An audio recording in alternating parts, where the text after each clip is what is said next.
we've all got it. We've all gone through experiences that has caused it. And we all probably want to ignore it and don't want to look at it at all. But it's here. We've got to deal with it.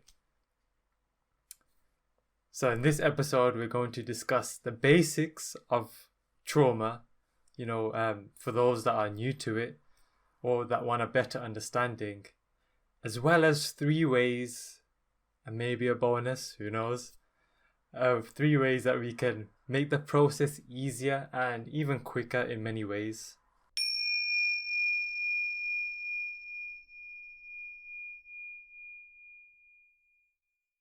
Right, so when it comes to trauma, why is it that we have it in the first place? What causes it? And I want you to imagine like we've all got this emotional threshold. And as a young kid, 0 to 7 years old, that threshold is quite low as to how dense or how, crazy of an emotion we can experience. And when we go through an event as a young child, and this can even happen in your older years, sometimes that threshold is crossed. We may have experienced anxiety that is more than we can handle at that moment, stress, etc. And once that limit is crossed, boom, trauma is created. It's almost like a split in your consciousness occurs at that point. And that memory just like gets pushed back to your subconscious because your nervous system is activated in a way that your body's like, nah, I can't handle this. Your psyche is like, no, I can't handle this. And this manifests physically as a nervous system blind spot. And the nervous system is pretty much the bridge between your emotional body and your physical body. And so what happens now is that your nervous system kind of reroutes around that part, that where, the correspondence of where that memory or that activation of that emotion may occur. Your nervous system kind of just reroutes around it so it doesn't have to face it. And that's what we call trauma. And that's why we go through events where, boom, something happens, which might seem normal, and we get triggered and thoughts go off, emotions go off, habits go thrown out the window, out comes the dragon, or here comes the ice cream tubs and the chocolate, and we're just crying watching Netflix. And so this is actually an important point to know as to why a lot of the times, we go through these quick releases that are meant to just fix our trauma like that and heal, but they don't actually have a long-lasting effect because trauma manifests physically, so that it takes a bit of time for your nervous system to, I guess, integrate and trust you to be able to look at that blind spot and hold that intensity of emotion. And this is another important point, which is that trauma or emotional trauma isn't logical. Emotions in general are illogical, meaning that an event could have occurred which could be as simple as the typical, you're shopping with your mom, she's around the corner while you were occupied with, something on the shelf. You turn around and she's not there, and then you kind of lock up. That could be a trauma.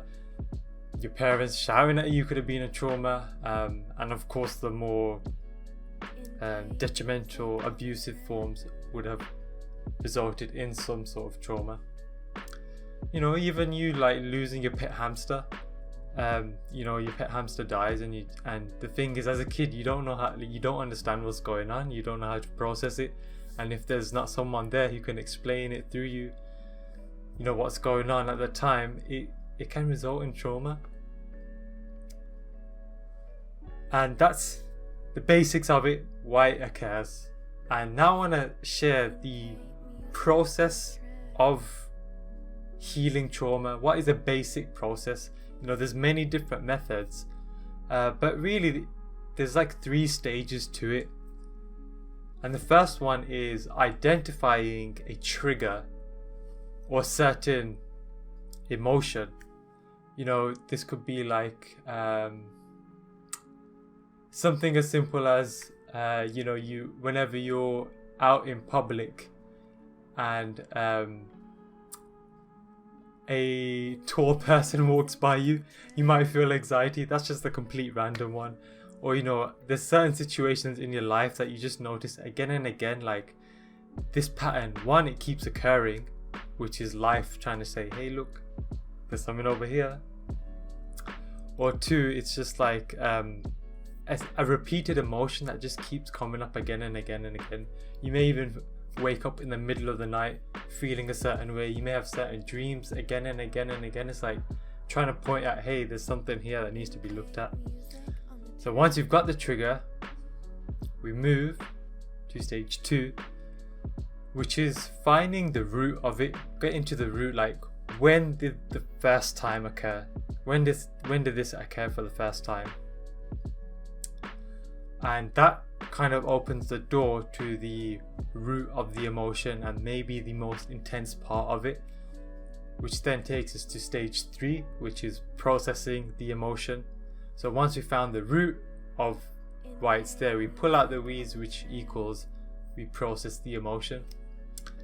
And the third and second step can be switched around, because trauma healing can have like a top-down approach or a bottom-up approach. The top-down is like you focus on just the emotion itself that you're feeling and you kind of process it with different various techniques. You know, I give away free meditations on my website, or if you check the comments or the description, I've got a starter pack or beginner pack of meditations, and one of them is focused on processing heavy emotions. So that's a top-down approach, and a lot of the times as you go for the top-down approach, you build the muscle to be able to actually deal with the intensity of emotion.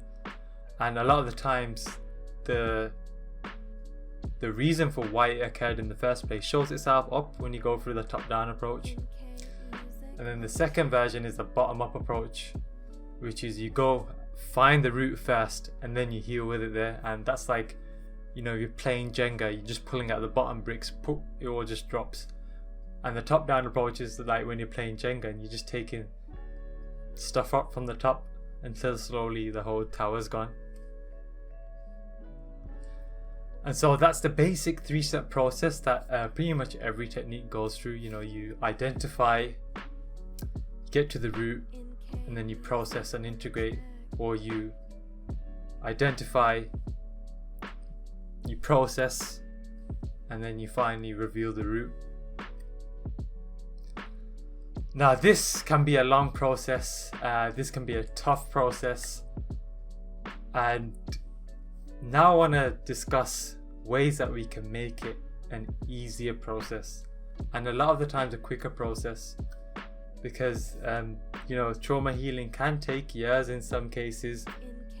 It depends on each individual, but if you've been doing it for a while, as for myself, one thing I always notice is that I think I'm done with an emotion or a certain traumatic memory, and I end up having to go back to that same exact one with unlocking a deeper layer of it. But there's ways that we can make this whole process a lot easier and not so daunting.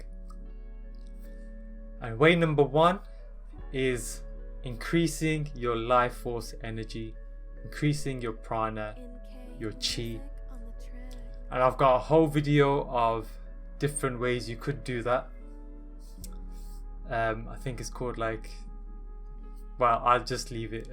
It should pop up on the top right where you got the suggested videos, and I'll put it in my description as well.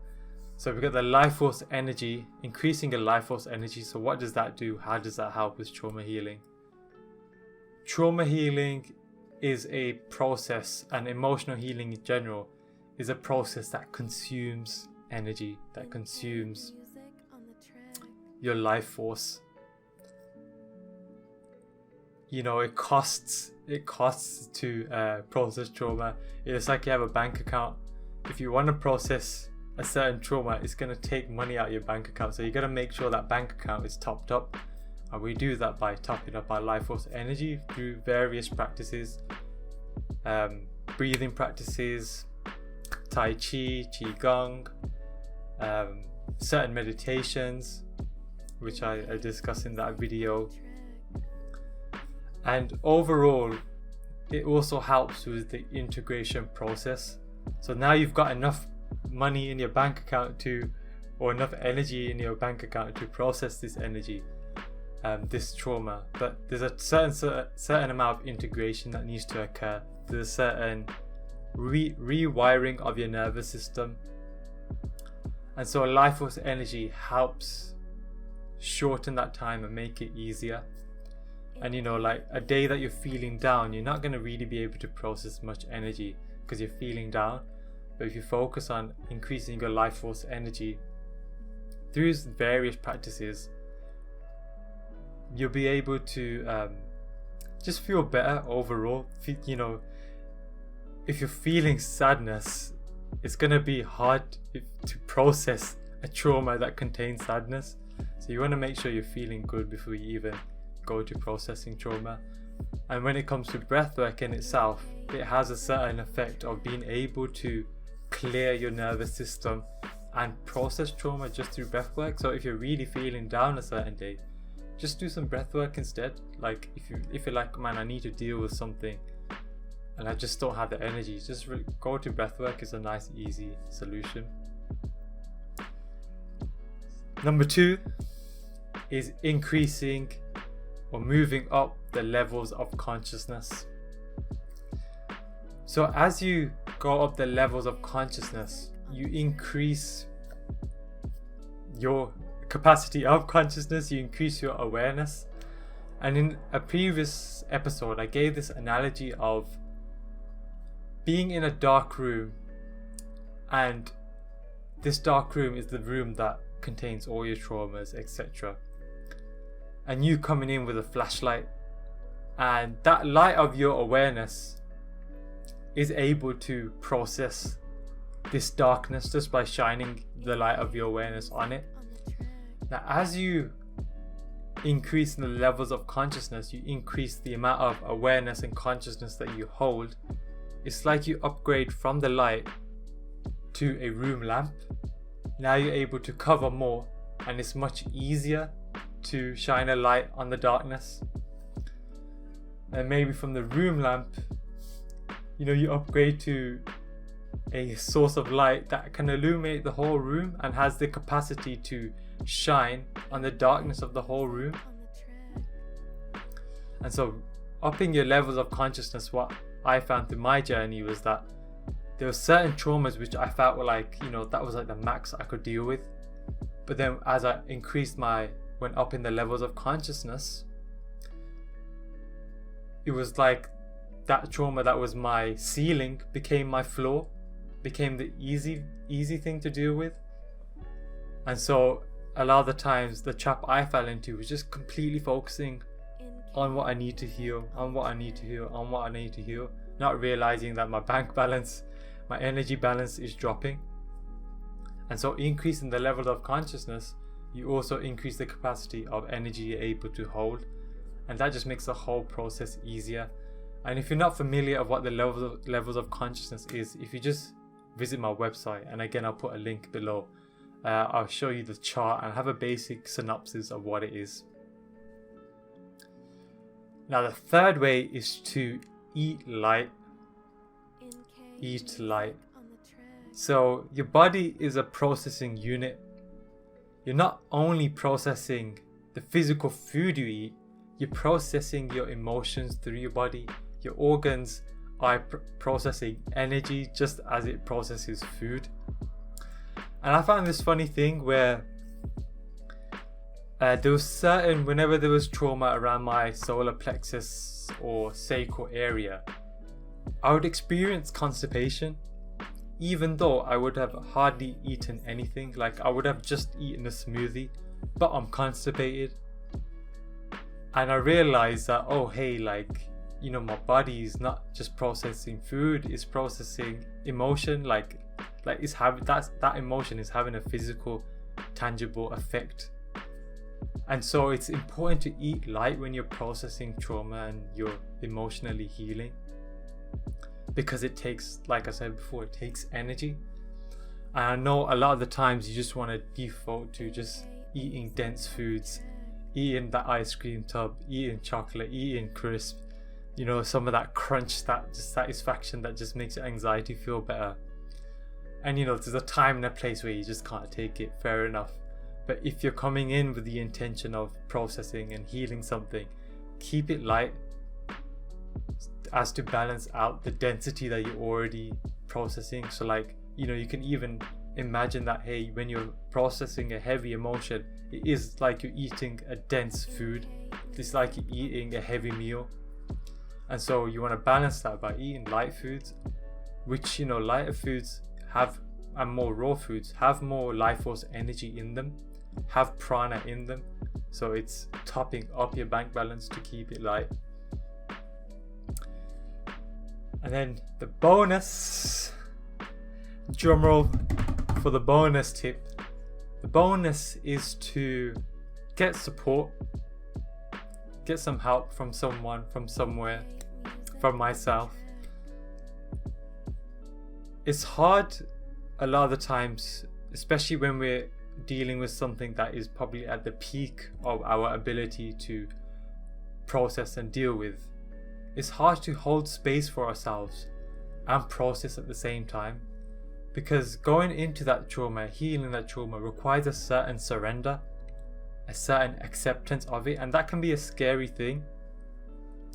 And it helps to have someone hold space for you to guide you through it, because you can lean on them and rely on them to be that container for you instead of having to contain it yourself. A lot of the time I've gone through a very like independent path, and that helped in building a strong muscle, but I reached a limiting point where I'm like, okay, I need some guidance, even if it's not directly with the trauma healing, just someone who I can go to and just rely on. Like, you know, it's not like a codependent relationship with someone, it's just someone that is, you know, maybe a few steps ahead of you, where you can seek guidance from and not have to hold the weight of figuring it out yourself, because that wanting to be hyper independent is in and of itself trauma related, which I find out myself. So that extra bonus step is to get support. You can shoot me a message, an email, a comment, and I can reply to that. So now, just to recap, we discussed why trauma occurs in the first place. We've crossed that emotional threshold of what we can handle, and boom, we create a kind of a split in consciousness, a nervous system blind spot where, you know, to live normal life, our nervous system reroutes around this trauma just so we can survive in this world. And we went through the basic 3-step process that all trauma healing practices have in common, which is identification of an emotion or trigger, going to the root of it, why it occurred in the first place, what occurred in the first place, and then 3, processing it, processing the root of it, the root emotion of it.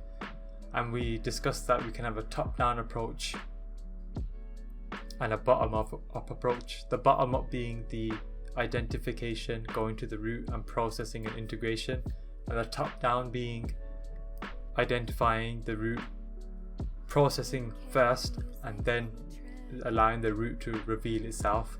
Because a lot of the time there might be a lesson that needs to be known and learned from a specific traumatic experience. So you may be trying to process the emotion, but really you just need to flick the switch and think of, oh, what was the lesson behind this? And that brings a completion to that trauma.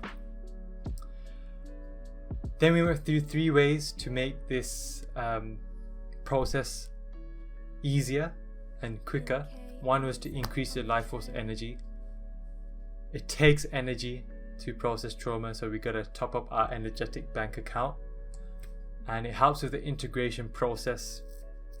And we can use breathwork as one of those tools that if we're just not feeling it and we're dealing with a trigger, breathwork has the potential to cleanse your nervous system as well, and is a top-down approach way.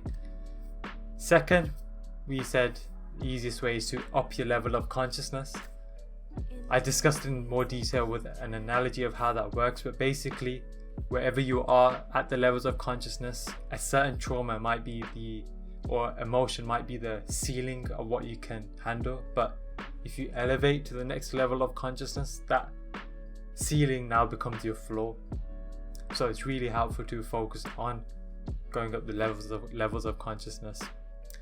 And then the third way we said is to eat light. Your body's a processing unit. Processing heavy emotion is like digesting heavy foods. It's the same thing, because your organs, your body digests energy just like it digests food. So knowing that and helping your body by balancing out by eating lighter foods and even raw foods if possible, really helps in speeding up the process of healing and integration. And then raw foods and lighter foods in itself have more life force energy in them, so it's like you're topping up your bank account again. And then the bonus tip was to get support. It requires a certain surrender to what might seem like a scary emotion or scary memory to go back to, and holding space and surrendering into that memory or emotion can be quite a daunting thing, and it could really help and make it so much easier and practically effortless to have someone hold space for you and even guide you through it. And so that's it. That's the total for this episode. What other ways do you like to do? What other ways have you found to make this process easier? I discussed 3 ways. Let me know below what's helped you out. And of course, like and subscribe if you enjoyed this video. And if you found something useful, make sure you share it with someone else that might find also this information useful. And of course, you can check out my website for a bunch of free meditations and some more detailed information, and even a free ebook on the levels of consciousness if that's something you're interested in. And other than that, enjoy the rest of your day. I'm wishing you the best.